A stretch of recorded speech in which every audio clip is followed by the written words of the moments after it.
Vision impairment or loss of eyesight due to accidents, chemical burns or abuse could be quite a painful and traumatic experience. Yet, the majority of the poor in our country neglect their eye problems due to the high cost of the treatments. So today we introduce you to an outstanding women scientist who has done some indigenous work and has prevented a number of people from going blind. Let us move over to her lab.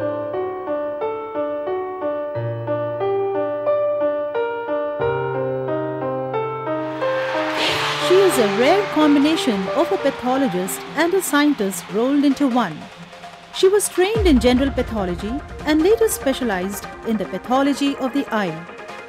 Moved by the increasing number of cases involving eye accidents, especially those of children, she seriously began to wonder, why not do something and save their eyes from going blind? In April 2001, she and her team made ripples by coming up with a unique technique of culturing corneal epithelium. Meet Dr. Geeta Kashyap Vemuganti, an ocular pathologist and the head of Ophthalmic Pathology Service and Stem Cell Laboratory at the LV Prasad Eye Institute or LVPEI, Hyderabad, on how she discovered the scientist in her. While I was doing pathology, I was interested in mostly tumor pathology, and I was while I was in general pathology also, one of my specialties was oncopathology. And even after I took up ocular pathology, I had a chance to continue with my oncopathology preference. And here we deal with a lot of eye tumors, and one of them is a retinoblastoma. And it's very touching because it affects the children. I wanted to do something in this field. So I learned to do cell cultures. We were trying to create cell cultures from retinoblastoma patients. I had standardized this technique of cell cultures. And it just happened over a cup of tea with my colleague who just threw up a challenging question at me. Why are you doing this cell cultures for tumors when you know that it's an end stage? Why don't you do it for some patients whom we know that they're suffering from a disease called as limbal stem cell deficiency? By that time there were a few published papers from some groups who had worked on stem cells. And my colleague, just Virendra Sangwan, he just challenged me. He says the challenge lies in treating these patients who are young, who are suffering from a very simple disease called chemical burns. We can help these patients, and I think we should work on these lines. So, and I very seriously took that suggestion, and I said yes, why not? And I spent some time reviewing the literature, and I went through the published papers, and then in short time we came up with a proposal that we would like to culture the stem cells from the limbal tissue. Adult stem cells are found in the limbus, a part of the eye which regenerates the ocular surface of the cornea. Conditions such as chemical burns damage the limbus, resulting in limbal stem cell deficiency, characterized by corneal scarring leading to corneal blindness. The treatment of this condition is to replenish the damaged limbal stem cells by limbal tissue transplantation, followed by corneal transplantation.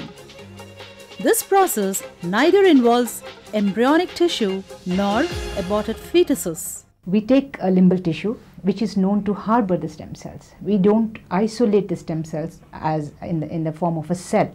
We take the tissue which is known to harbor the stem cells. We use an appropriate vehicle, what we call as a substrate, and we then make the cells grow on this membrane using the appropriate media. And once these cells grow, they make a big epithelium. So from 1 millimeter of tissue, we have a big epithelium which can be used for patients. So if a patient is suffering from a disease of one eye, if one eye is affected by limbal stem cell deficiency, we harvest a little bit of tissue from the healthy eye, expand it, make a membrane, give it to the diseased eye. That's in principle what we do. The cultured stem cells could be from the patient's own healthy eye or from another person's, living or dead. 80% of the cases reported at the LV Prasad Eye Institute are of patients due to chemical burns. The work on stem cell transplantation was initiated at the LV Prasad Eye Institute following the lead taken by other groups worldwide. By the end of 2001, Dr. Geeta and her team's clinical experience led them to develop another new technique called composite culture for the first time in the world. How different is her work when compared to the rest of the world? Now, there was already a precedence, so we started our work based on the published literature. But while we were dealing with these patients, we came across some new problems which probably were not seen elsewhere in the world. We saw patients who had very severe ocular surface disease, which was affecting not only the central part of the cornea and the limbus, but it was also affecting the surrounding conjunctiva. And that was the more severe form of the disease. So my colleague, while we were interacting and discussing the results of the initial studies, we realized that there was a need to grow the conjunctival stem cells as well. And that led us to another small project where we started growing the conjunctival cells. Then there was a need to put them together, and that was one of the most challenging things, and that's something novel about our study. What we did was we took these two types of tissues and put them on a single membrane, and exactly the way it is present in nature, the central corneal and limbal cells, the periphery conjunctival. And one interesting question we faced was, how do we separate the two? Then again we took the clue from the nature, and we thought if the limbus is circular, so anything which divides these two cells should be circular. Then we came up with this idea that why not use a ring barrier? Then we created a ring barrier, we got it designed, and we put the limbal cells in the center, conjunctiva at the periphery. So that gave us a very good advantage. So we had one membrane with two types of cells. And on one, so it's for the surgeon to use it for clinical application was a very easy thing.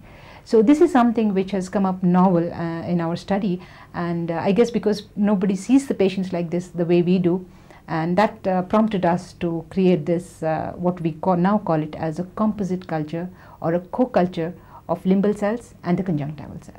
In the last 2.5 years, Geeta and her team generated hundreds of limbal and conjunctival cultures which were transplanted to more than 160 patients suffering from severe ocular surface diseases. The interim results showed clinical success in 75 to 80% of the patients at 1 year follow-up. The day I saw my cells, the first picture of the cells growing, we really celebrated.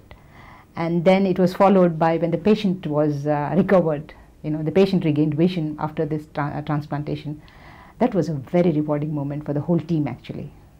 Ocular oncology is a nascent but rapidly developing subspecialty of ophthalmology that deals with tumors of the eye, eyelids, orbit and the adnexa. India accounts for over 20% of eye cancers worldwide, but has only 5% of the world's infrastructure and trained manpower to manage them. We get a lot of tumors. In fact, this institute has a maximum number of specimens of ocular pathology coming to the department, and now we have crossed a magic number of 2,000 per year. And we get tumors of the eye, of the lid, of the orbit, various types of specimens which are removed from the eye that come to my department. And I diagnose all these lesions, and whatever interesting question comes out of this study, we take it up as a research topic, and I continue to work on that. That's how I'm developing this subspecialty of ocular pathology. Dr. Geeta secured her MBBS from the JLN Medical College, Ajmer in 1985. Unfortunately, her dream of becoming a pediatrician went topsy-turvy when she got married and had to discontinue. I did think of becoming a pediatrician, but after MBBS what happened was I got married during my internship, and I did get my pediatrics, which I always wanted to do. But because of my new status now, and I had moved from north to south, and this caused a lot of disturbance in my mental frame and even my family life. So I didn't want to stay in Ajmer and continue for 3 more years as in my pediatrics.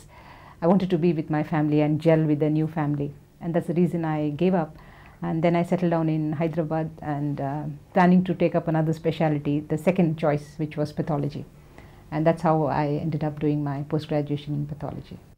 At that point of time, judging by the family situation, pathology was her second choice. In 1993, she got her MD Pathology from the Nizam's Institute of Medical Sciences at Hyderabad, where she could establish her link at LV Prasad Eye Institute. I joined NIMS to take up DNB, And meanwhile, my professor, Dr. Ratnakar, wanted me to take up ocular pathology. So I joined the MD program at Nizam's, and during my residency, ocular pathology was my specialty, and my thesis was in ocular pathology actually. And that's how I got trained into ocular pathology. She also received another degree, DNB Pathology, in 1994 from New Delhi. For more than 4 years, she worked as a consultant pathologist at Medwin Hospitals, Hyderabad, focusing mostly on oncopathology.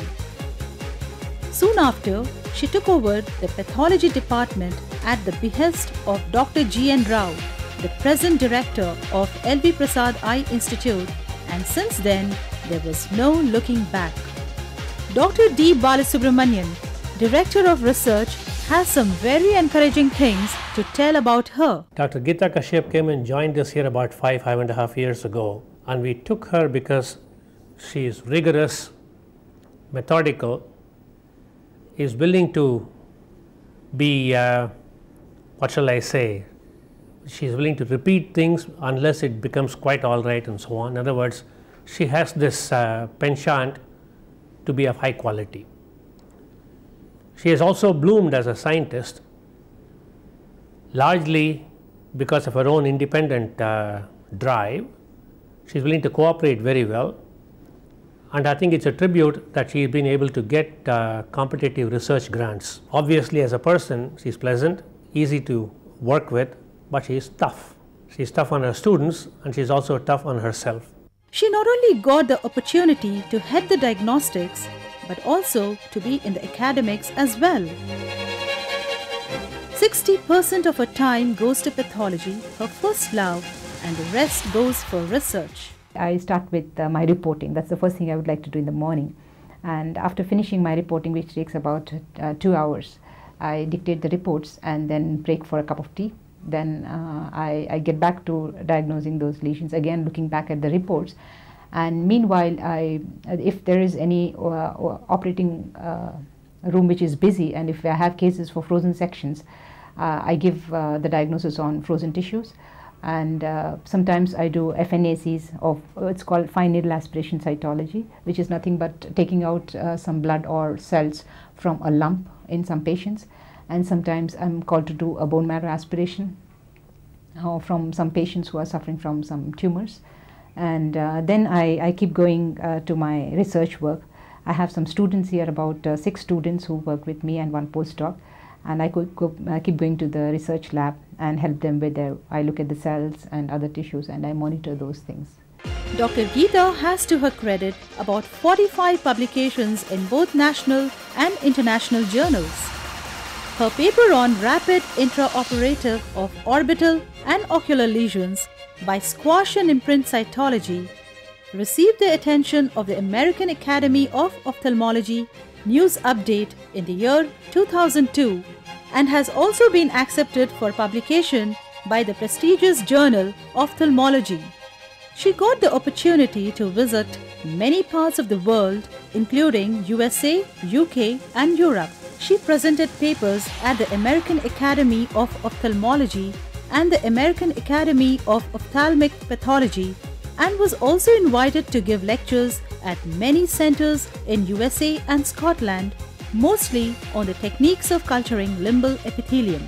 When abroad, she also gets to learn new techniques in cell biology and also the opportunity to establish a network for future collaborations. L.V. Prasad Eye Institute has provided her with space for a new stem cell research lab named after Sudhakar and Srikant Ravi, who liberally donated $100,000 for stem cell research. The Stem Cell Lab has recently acquired a confocal microscope facility that gives a 3-dimensional imaging of test samples. The work is so satisfying that it's worth putting all this extra efforts, and anything worth it, you have to pay a little price. And it's nothing compared to the satisfaction that we get working here.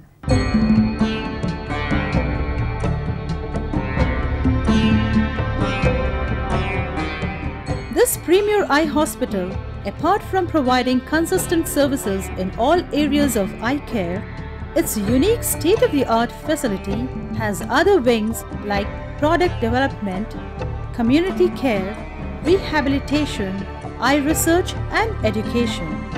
According to data collected by the L.V. Prasad Eye Institute from various sources including the WHO, one child becomes blind every minute and one person loses his sight every second. There are 45 million blind people in the world today, including 10 million in India alone. It is now a collaborative center with WHO for the Mission 2020 Right to Sight. The secret behind Geeta's phenomenal success is her husband, who has been a strong pillar of support when she was trying to balance her home and career interspersed with difficult pregnancies. The support has been there right through. It's more of a mutual support and it's not a one-way traffic kind of a scene. And that way the whole thing has worked out much better. And it's gone much beyond expectations, my expectations overall. And the sheer commitment and the dedication and the work, the way she was involved day in and day out. I never expected this kind of a success in such a short period. As soon as I get back home, I just mentally switch off from the work and I wait for my children to come and I spend a lot of time with them. I also have my in-laws downstairs with whom I have a very close rapport, and we sit and discuss, and we do socialize a lot. And 2 or 3 times in a week I go to my daughter's dance class, and I enjoy sitting there watching these children perform. That's relaxation for me. I listen to music and playing with my dog. I think that relaxes me a lot. Dr. Geeta is proud of her son Akshay, who has a passion for music, and her daughter Ashrita, a debutante in Bharatanatyam, recently gave her first solo public performance. Seeing my mother as a doctor, I feel I can do something more than that. I can achieve more than that. And dance being my main focus, I will always hold a dance center, having only a class of my own. I like civil services, I like mass communications. So these are my 2 likings, so I have to decide which one I have to take. Dr. Geeta's long-term goal or future research is to make retinal cells to treat patients from blinding retinal diseases to restore back the eyesight. If you get self-confidence and courage, I think then the best comes out of you. By making use of the available facilities, encouragement and excellent teamwork at the L.V. Prasad Eye Institute, Dr. Geeta could successfully nurture her scientific talent to carry out the path-breaking research you have just seen. She is a lady who has this never-say-die attitude towards life and work, and our country needs many more women scientists like her. We wish her lots of luck.